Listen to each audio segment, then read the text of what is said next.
Et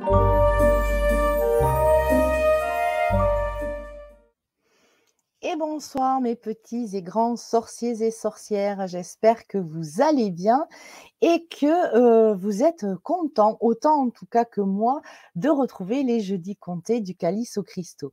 Est-ce que l'histoire de la semaine dernière vous a plu? J'espère que vous m'avez laissé des commentaires ou que vous avez demandé à vos parents d'écrire des commentaires. N'hésitez pas à leur dire quand vous écoutez avec eux, d'écrire des petits mots, de faire un petit pouce. Voilà, ça me fait toujours plaisir et puis, d'en parler aux copains, aux copines, qu'il y a, des histoires qui sont super et qui sont racontées. Alors évidemment, elles sont super si elles vous plaisent à vous, hein, c'est le plus important. Donc ce soir, nous allons repartir vers Bussac-la-Forêt et c'est parti, cric-crac, l'histoire sort de mon sac. C'est au petit matin que je décidai encore de repartir vers Bussac-la-Forêt. Cette fois, je ne m'arrêterai pas à la chaumière Léana. Il fallait que j'aille voir de toute urgence Rosie. Entre mes aventures avec Boissiel et Lorient, la découverte de Moussu le Barbu et Sorgine, j'avais un peu laissé de côté mes enseignements et je savais que Rosie allait me houspiller, elle aussi. La dernière fois que l'on s'était vu, elle m'avait confié un bout de tissu, une plume et un bout de bois. Je m'étais trituré les méninges, vraiment, pour savoir ce qu'elle attendait de moi avec ces matériaux. J'avais utilisé les pages de tous les livres de la chaumière à la recherche d'une mention de ces ingrédients et j'avais fini par trouver quelque chose qui aurait pu correspondre. Il y était question d'une ancienne pratique occulte que l'on nommait nœud de sorcière ou échelle de sorcière. À l'origine, d'après ce que j'avais compris, de méchantes sorcières utilisaient cette magie à des fins funestes. Heureusement, par une belle nuit de sabbat, un coven avait décidé de jeter un sort de paix et d'amour sur toutes les échelles déjà en place et toutes celles à venir. Ainsi, les sorcières de l'ombre se retrouvèrent avec un artefact en moins pour leur sort néfaste. Je ne me sentais pas encore bien à l'aise avec les objets magiques, alors plutôt que de faire encore des bêtises, je préférais aller demander conseil à Rosie et savoir si j'avais bien trouvé le message caché de son nouveau cadeau. C'est donc à pas de loup que je quittais ma maison afin de ne réveiller personne. J'avais déjà prévenu Caroline que je serais sans doute absente toute la journée. Elle ne manquait pas de travail, avec les sorts et les potions à apprendre par cœur pour son évaluation de sorcellerie qui aurait lieu prochainement. Pascal n'avait pas ses cours de menuiserie enchantée, mais il avait lui aussi du travail dans son atelier. Je lui avais demandé de me faire un garde-manger pour mes fromages achetés à Bussac-la-Forêt chez Lily Douce Crème, éleveuse de brebis et de chèvres qu'on vous a présenté sur le groupe. Elle faisait des fromages incroyables, qu'elle assaisonnait au gré de ses envies et des saisons avec des végétaux. Ça pouvait être de l'herbe, ça pouvait être des fleurs, des épices qu'elle pouvait trouver. Et comme j'avais décidé qu'il n'y aurait pas de frigidaire dans la chaumière, il fallait bien que je protège mes aliments, d'où ma demande de garde-manger. J'enfilai une petite laine, mes mitaines, déposai mon panier sur mon vélo et me voilà parti vers la forêt magique, accompagné uniquement par le chant des oiseaux et la douceur d'un lever de soleil estival. Cette impression que tout était là pour moi était magnifique. Je me sentais faire partie intégrante de cette nature et de cette vie. Je pédalais fermement. J'avais hâte de retrouver Rosie, de lui raconter mes trouvailles et de lui dire que Sorgine voulait la voir. Ainsi, sans vraiment m'en rendre compte, j'avais déjà dépassé la chaumière Léana et me retrouvais devant le tunnel de verdure qui me permettait de m'approcher de la forêt de Rosie. J'étais toujours fascinée quand j'arrivais à cet endroit. Il transpirait la magie. Je m'avançai donc, et bien sûr, Rosie était là à grignoter des mûres et autres baies sauvages qu'elle avait sans doute ramassées sur le chemin pour me retrouver. Louison était couché le long de sa cuisse. Le pauvre semblait trouver qu'il était vraiment trop tôt pour être dehors. Bonjour Nan, comment vas-tu de bon matin? Bonjour Rosie, je me sens en pleine forme. J'ai pu me reposer un peu de mes aventures malheureuses avec Boissiel et Lorient. J'ai plein de questions à te poser. Je sais, me répondit Rosie Desmarais en riant. Ce n'est que le début. Alors dis-moi, Nan. Alors, j'ai beaucoup réfléchi à ce que tu m'as donné la dernière fois et vraiment, ça a été compliqué de comprendre ce que tu voulais que j'apprenne. Je me suis plongée dans les livres de la chaumière Léana. Je suis même allée chez Miss Grimoire.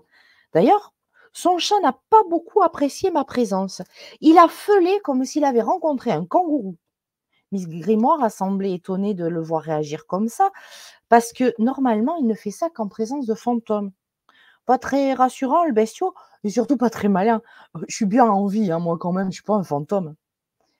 Oui, toi oui, Nan. Dois-je voir un message caché encore? Allez, continue. Qu'as-tu découvert? Eh bien, après avoir écumé à peu près tous les ouvrages disponibles, une seule chose m'a semblé correspondre avec les éléments que tu m'as donnés. L'échelle de sorcière. Bravo, Nan, c'est bien ça. Et qu'as-tu appris sur ces échelles? Alors, le début ne m'a pas vraiment plu, puisque c'était des sorcières noires et rouges qui s'en servaient. Mais j'ai été rassurée après en apprenant que les sorts malveillants avaient été contrés par des sorcières blanches, vertes et jaunes. J'ai compris que ces échelles servaient essentiellement à protéger un lieu ou un porteur grâce aux éléments qui la composent, mais aussi aux rituels qu'on utilise en les fabriquant. Tu en as donc fait une? Non, je voulais que tu m'assures que je ne me trompe pas. Que t'a dit ton cœur, Nan? Comment a-t-il réagi quand tu as découvert cette histoire d'échelle de sorcière? Je me suis sentie en joie, enthousiaste, euphorique presque. Alors, tu avais déjà ta réponse. Écoute ton cœur, il sait. Je te l'ai déjà dit. J'ai si peur de faire des bêtises depuis la datura dans la tête de Boissiel.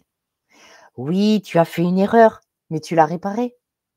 En plus, tu as appris beaucoup de choses sur cette plante et sur Boissiel. Donc ton erreur a été parfaite pour ton avancée dans ta connaissance. Boissiel va bien. Il a retrouvé son ami de toujours, Lorient, et ils vont t'aider. Prends confiance en toi, Nan. Tu as toutes les connaissances sous ta main et dans ton cœur.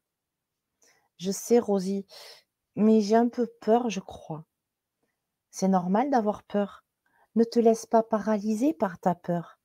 Ta peur te permet la prudence. Ne la laisse pas t'immobiliser. Regarde-la comme une amie bienveillante. Alors vraiment, le concept de la peur comme une amie me dépassait quelque peu. J'avais confiance en Rosie toutefois, alors je m'appliquerai. Je restais à côté d'elle dans le doux silence du tunnel de verdure. Quand j'étais ici, j'avais l'impression que rien ne pouvait m'atteindre. Ici, je n'avais pas peur.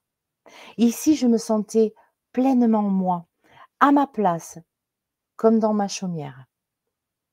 Dis-moi, Nan, tu es donc allée faire un tour au village? Oui, ça y est. Et c'est drôle, tout le monde me connaît. Caroline a fait son job de communication, vraiment. Elle a laissé sa trace partout. Je me demande si le maire, d'ailleurs, n'est pas un peu amoureux d'elle. Quand je suis allée à la brasserie pour me présenter, il m'a demandé des nouvelles de Caroline avant même que je me présente. Pauvre Caroline, si Hubert s'est entiché d'elle, il va la couvrir de bière. Tu as raison, Rosie. Il faut que je la surveille. Je ne voudrais pas qu'elle subisse les ardeurs de ce vieux bonhomme. Nous éclatâmes de rire ensemble. Il fallait que je dise ça à Caroline. J'imagine déjà sa tête effarée. À mon avis, elle va mettre un peu de temps à aller boire une bière en douce. Bon, Nan, ce n'est pas tout. As-tu une idée de la construction de ton échelle? As-tu trouvé les incantations qui vont de pair avec sa fabrication? Oui, j'ai tout trouvé au niveau des prières. Je sais que je dois faire appel aux éléments afin qu'ils bénissent mon travail. Et je dois dire une formule à chaque fois que je rajoute un matériau.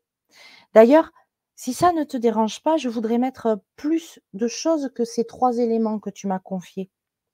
Bien évidemment, ils n'étaient là que comme des indices pour te pousser à chercher. Que penses-tu y rajouter? J'ai envie de mettre, des pierres de protection, des végétaux travaillés, taillés, des gris-gris, enfin plein de trucs quoi. Super Nan. Tu me montreras quand tu auras fini. Promis Rosie. Puis-je prendre des éléments ici aussi s'il te plaît? Bien sûr, tu peux, puisque tu as demandé. Dis-moi, Rosie, avant que je parte, tout à l'heure, quand je t'ai parlé de ce satané chat là, de Élodie Grimoire, qui voyait des fantômes, tu as encore dit quelque chose d'étrange. Oui, moi? Étrange? Non, je crois pas, non. Ben, si, tu m'as dit que moi j'étais vivante et pas un fantôme, comme si cela supposait qu'il y avait un fantôme avec moi.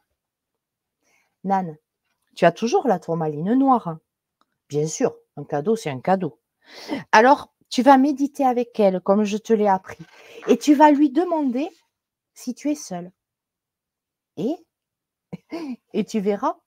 Maintenant, il est temps que tu partes.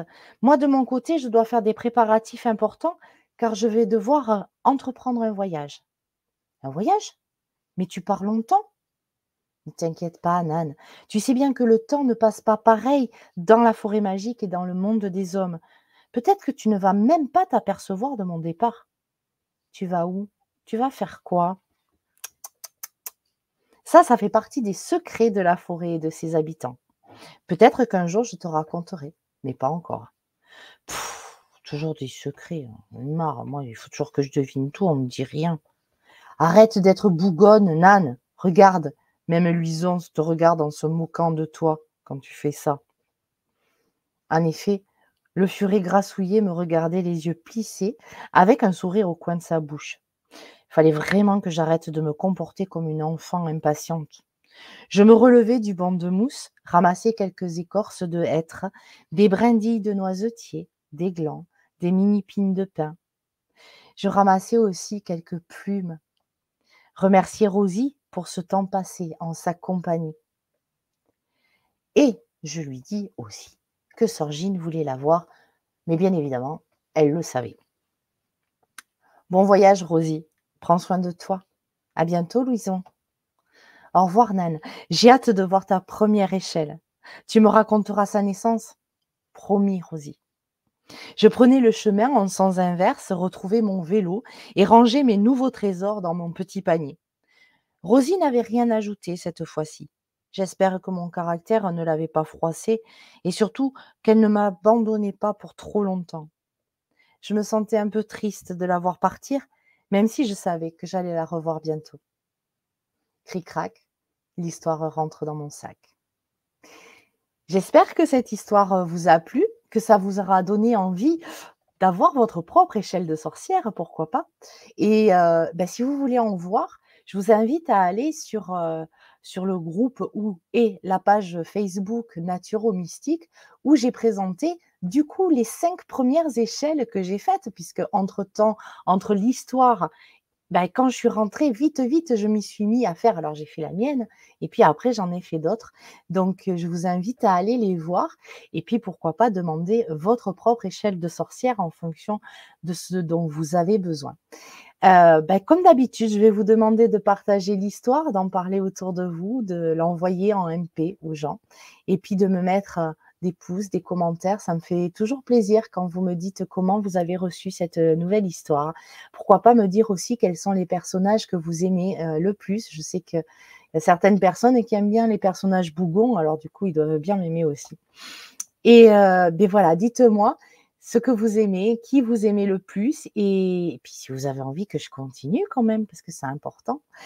Je vous embrasse très, très fort. Je vous dis à la semaine prochaine et prenez soin de vous et continuez à rêver et surtout continuez, à transmettre cette tradition orale que j'aime tant.